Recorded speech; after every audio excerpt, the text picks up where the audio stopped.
கர்த்தருக்குள் பிரியமானவர்களே, December 12 எலஞ்சி white அம்மையார் அவர்களுடைய மாரநாதா புத்தகம், பக்கம் 691. இன்றைய தியானத்திற்காக தெரிந்து கொள்ளப்பட்ட தலைப்பானது ஏதேன் தோட்டம் மீட்டளிக்கப்பட்டது. வசனம் வெளிப்படுத்துதல் 2வது அதிகாரம் 7வது வசனம். ஜெயம் கொள்ளுகிறவன் எவனோ அவனுக்கு தேவனுடைய பரதீசின் மத்தியில் இருக்கிற ஜீவ விருட்சத்தின் கனியை புசிக்க கொடுப்பேன். மனிதன் ஏதேனின் இனிமையிலிருந்து துரத்தி விடப்பட்ட பின்பும் வெகு நாட்கள் அத்தோட்டம் பூமியில் இருந்தது. அதன் வாசல் தூதர்களால் காக்கப்பட்ட நிலையில் விழுந்து போன மானிடர் பாவமற்ற நிலைமையில் தங்கள் குடியிருப்பாக இருந்த அந்த தோட்டத்தை ஆவலாக நோக்கி பார்க்க வெகு காலம் தேவன் அனுமதித்திருந்தார். கேருபீன்களால் காவல் காக்கப்பட்ட அந்த பரதீசின் வாசலில் தேவ மகிமை வெளிப்பட்டது. அங்கே ஆதாமும் அவன் குமாரரும் தேவனை தொழுது கொண்டனர்.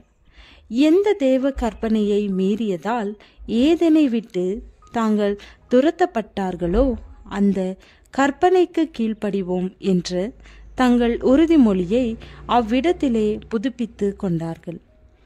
அக்கிரமம் இவ்வுலகை நிரப்பி மனிதனின் துன்மார்க்கம் மிகவும் பெருகியதால் ஜலப்பிரளயத்தால் உலகம் அழிக்கப்படவிருந்த பொழுது ஏதேனே இப்பூமியில் வைத்த ஆண்டவரின் கரம் அதனை அவ்விடத்திலிருந்து எடுத்துக்கொண்டது.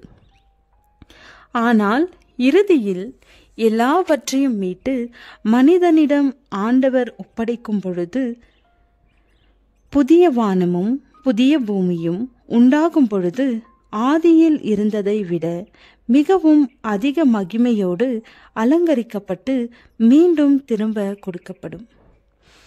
அப்பொழுது தேவனுடைய கற்பனைகளை காத்து கொண்டவர்கள் ஜீவ விருட்சத்தின் கீழே சாவாமை என்னும் புதிய ஆற்றலை சுவாசிப்பார்கள்.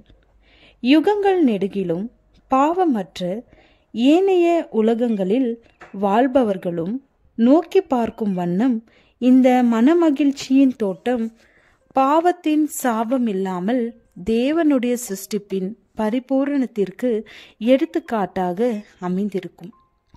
சிருஷ்டிகரின் மகிமையான திட்டத்தை மனிதன் நிறைவேற்றியிருந்தால் பூமி அனைத்தும் எப்படி இருந்திருக்கும் என்பதற்கும் அது ஒரு எடுத்துக்காட்டாக இருந்திருக்கும். ஆதியில் பெற்றிருந்த ஆளுகையை ஆதாம் மீண்டும் பெற்றான். தனக்கு முன்பு இன்பமளித்த மரங்களை ஆனந்தத்தோடு அவன் நோக்கினான்.